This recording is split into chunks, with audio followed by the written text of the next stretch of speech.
He should have left long ago. He's only going to bring us trouble if he stays here, Dustin said frostily.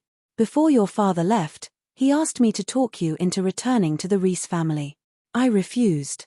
Gregory sat down on a chair and poured himself a cup of tea. I told him that the Rhys household is a dangerous place to be in. I'd much rather see you do what you love and live your best life out here than be constantly caught in power struggles and deceitful manipulations back there. Surprisingly, he agreed. He told me that all he wants is for you to be happy, and that the Rhys family will always be there to back you up. His only wish is for you to make time to go back and visit your mother's grave to pay her respect. Dustin stood there, frozen in place, when he heard that. He felt a prick on his chest, right above his heart. He reached up to find that it was the crystal necklace that his mother had left him. Taking in a deep breath, he said, I'll go back. But now's not the time. The day the murderer pays with his life will be the day I return. Because how could he visit his mother's grave now knowing that her death has yet to be avenged? All right then, I've said all that's left to be said. You make your own decision. Then Gregory downed the cup of tea and went upstairs, ready to go back to bed again. As for Dustin, he sat on a chair and started to ponder over his great vengeance scheme. What's on your mind? Dahlia walked in and waved a hand in front of Dustin's face. Hey, when did you come in? Dustin was surprised to see her. You didn't even see me coming in. What are you so lost in thought over? Is it me you're thinking about, or is it Natasha that's occupying your thoughts? Dahlia probed inquisitively. Neither. Dustin shook his head.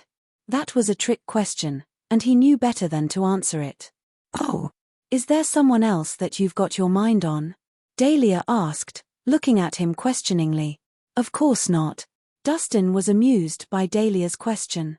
Then, he quickly changed the topic. Did you come here so early in the morning to ask me about this? Huh. Do you think I have nothing better to do with my time? Dahlia rolled her eyes at him. I've come to share some good news. The Nicholson family in Glenstead has finally accepted our family again. We'll be reunified. From now on, we'll be scions of a prestigious family. Oh, is that so? Well, congratulations. Dustin chuckled. That's not all. Dahlia smiled proudly. Not only have we been accepted to return, but the patriarch of the family, Regulus Nicholson, has also listed me as a potential successor. I'll stand a chance of competing against the rest of his offspring as the future head of the household. So what you mean, is that as long as you perform well, you stand a chance of becoming the head of a prominent family. Dustin was quick to catch on. Precisely.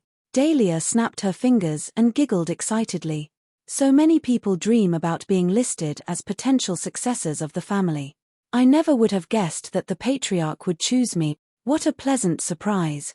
Truth be told, she hadn't held high hopes of being reunited with the Nicholson family of Glenstead. She knew that even if she were to return to the prestigious family, she would not be properly recognized or appreciated as she wasn't part of the direct lineage. But things were different now. To be selected as a potential successor was a big deal. It put her at a different standing and status from all the other descendants who weren't on the list. This was her one chance to take control of her destiny and break free from the oppression of her family. All she needed to do was prove her worth and defeat her competitors, and she'd be able to emerge as a successor and rise above them all. Congratulations. Seems like the patriarch is placing great importance on your family. Dustin smiled. Well, of course. Dahlia lifted her chin confidently.